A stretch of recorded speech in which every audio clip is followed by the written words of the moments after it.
So what advice do I have for college graduates? Certainly, I'd invite you to apply for a job at SolarCity or Tesla or SpaceX. And if not, then if that doesn't work for whatever reason, then apply to jobs at other companies in that arena, or try starting a company. If you study engineering and you figure out how to design new things, then it's relatively easy to start a company. You just need to get a few like-minded people with you. Although I have to say that the space business is quite hard to start a company in the space business because it's such a capital-intensive business. So it may be better to do something in solar power, or if you're going to do it in cars, do it as kind of a component supplier for cars or something like that. Musk has college degrees in business and physics, but SpaceX is his first venture in aerospace. How did you get the expertise to be the chief technology officer of a rocket ship company? I do have a physics background. That's helpful as a foundation. And then I read a lot of books and talked to a lot of smart people.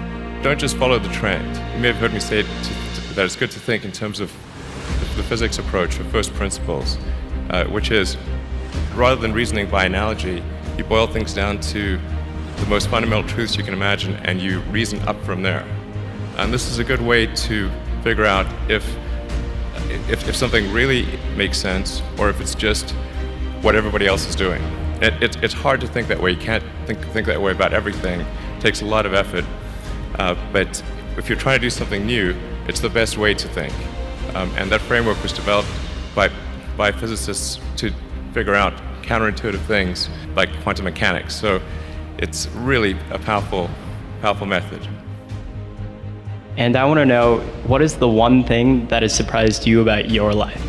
Well, I'm surprised by the whole thing, honestly. I certainly didn't expect to be for any of these things to happen, honestly. Yeah, I just I knew I wanted to be involved in technology, and in fact, the only reason I started a company back in '95, an internet company, was because I couldn't get it. There were only a few internet companies, and I couldn't get a job at any of them. So I tried to get a job at Netscape, and sent my resume in and tried hanging out in the lobby, but I was too shy to talk to anyone. And then I was like, okay, well, I guess I'll have to start a company because I can't get a job anywhere. Thank you.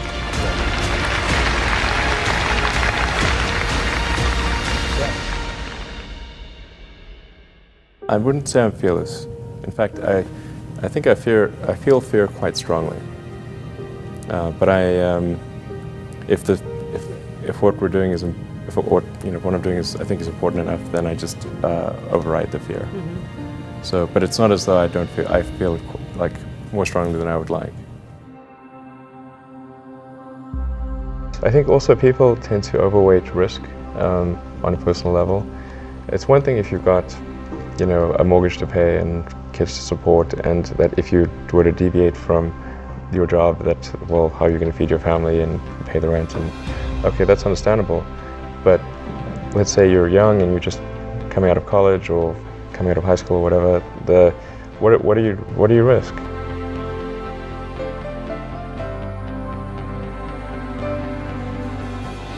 You're not going to starve. I mean, right. It's really certainly not in any kind of modern economy. It's so easy to earn enough money just to live somewhere and eat food. I don't know what are they afraid of? They're mostly afraid of failure, I think.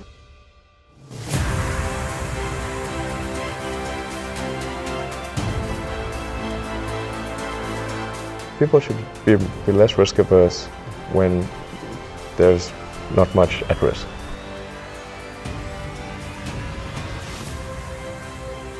What is education? Like, you're basically downloading data and algorithms into your brain. And it's actually amazingly bad in conventional education. Because it shouldn't be like this huge chore. Like, the more you can gamify the process of learning, the better.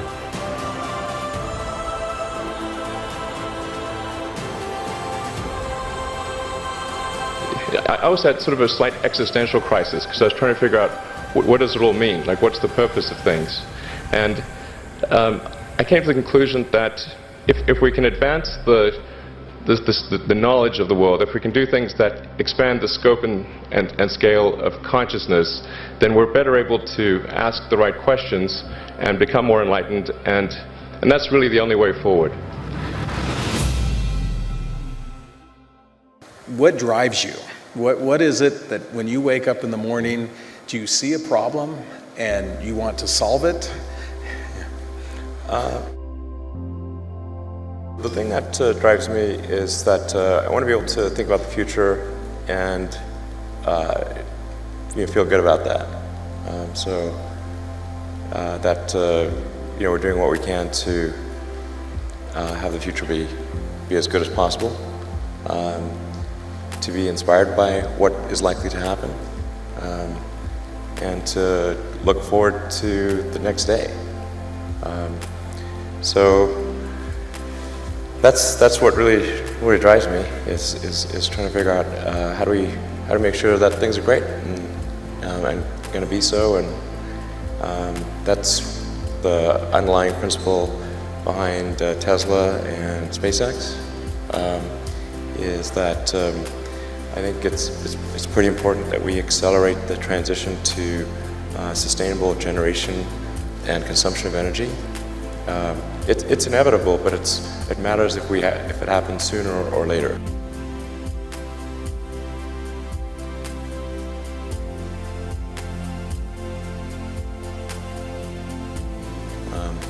And then SpaceX is about helping make life multiplanetary, and doing what we can to continue the dream of Apollo, and ultimately make a contribution to life becoming multiplanetary.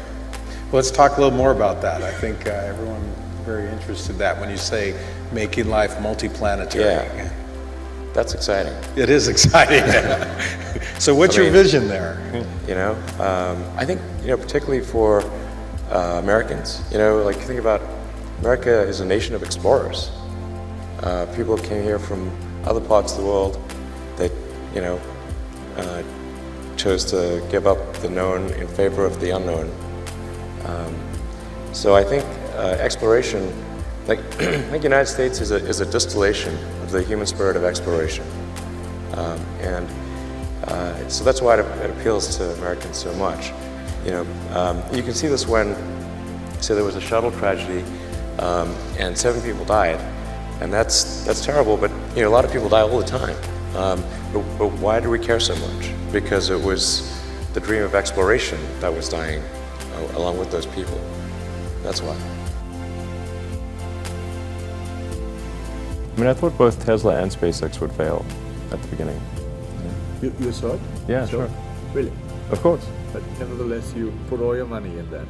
I expected to lose it. Well, technically, what I thought was, well, I'll take half the money from PayPal, and if I lose half of it, that's okay.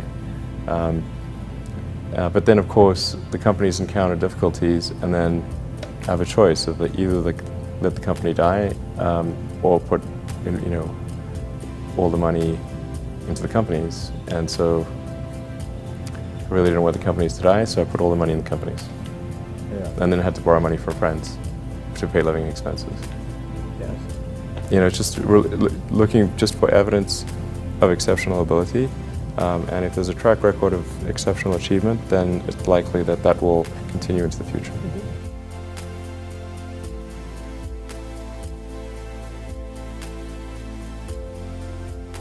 Well, it really depends on the stakes. If the stakes are high, if it's really important, then I will overcome the fear and just do it anyway. But essentially, I just drive overrides fear, but I feel the fear. It's kind of annoying. I wish I didn't. Okay. I wish I felt it less.